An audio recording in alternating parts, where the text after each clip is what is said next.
Hey guys, I'm back with another installment of Was It Worth It? A series where I weigh out the pros and cons of collector's edition releases and ultimately decide whether the released product is worthy of owning it or if it was best left on the shelf.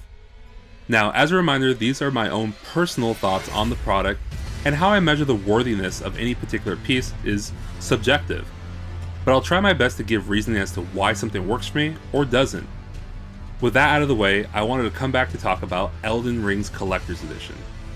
The game has been out for quite some time now, but given the enormous scale and scope of the game, I know it's still in a lot of people's minds, and I wanted to talk about the amazing package that was put together.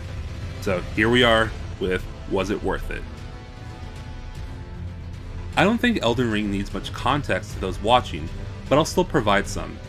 Elden Ring is the first open world game in the Soulsborne series of games, and its rich world is full of numerous quests, weapons, and most prominently, challenging bosses. A staple of the Souls games. It also marks the landmark collaboration between Hidetaka Miyazaki and George R.R. Martin, whose combined efforts have interwoven rich lore and character into this tight gaming experience. I could gush more, but I'm sure that will suffice. The Collector's Edition package is actually quite simple, consisting of a statue, art book, digital soundtrack, and a steelbook. I will note here that there are actually two Collector's Editions. The one I have here is the standard release, which is the more common of the two, while the other is the Premium Collector's Edition, an exclusive release that was only sold through the Bandai Namco store. It has all the same items included, plus a full-scale recreation of Malenia's helmet. The base Collector's Edition retailed for $189.99 USD, while the Premium was $259.99 USD. Given the rising prices of games and the sometimes high rates that some collector's editions are priced at, these actually went up for fairly reasonable prices as far as I'm concerned. Now, I personally went with the regular collector's edition simply because I don't have much display space to work with, and having a helmet replica, while neat, has its own challenges.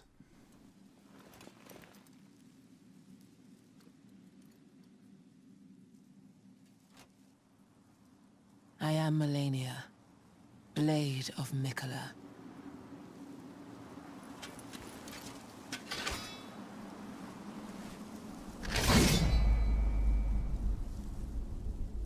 And I have never known defeat.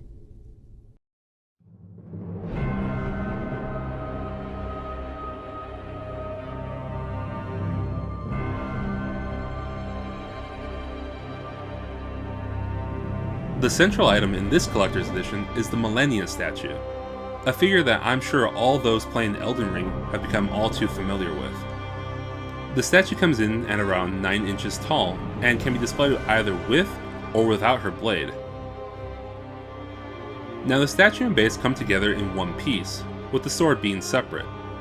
The character's pose, while fairly close to a pose she does in the game, is rather simple, and yet still manages to exude that Souls level of intimidation in its stoicism.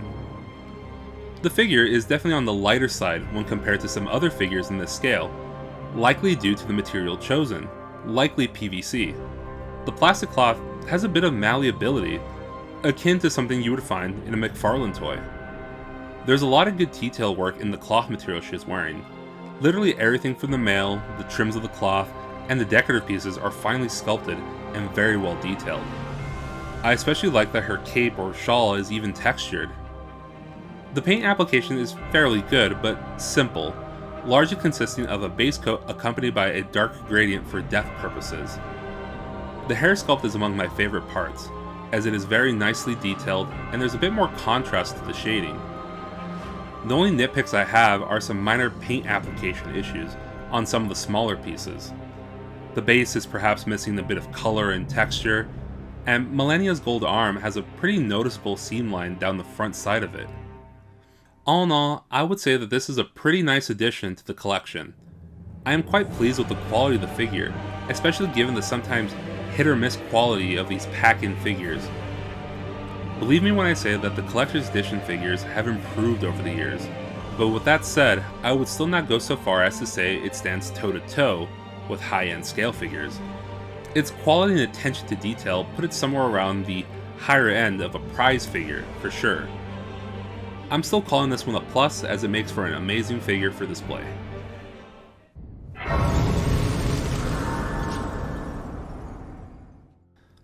The last of the physical goods includes an art book and a steelbook.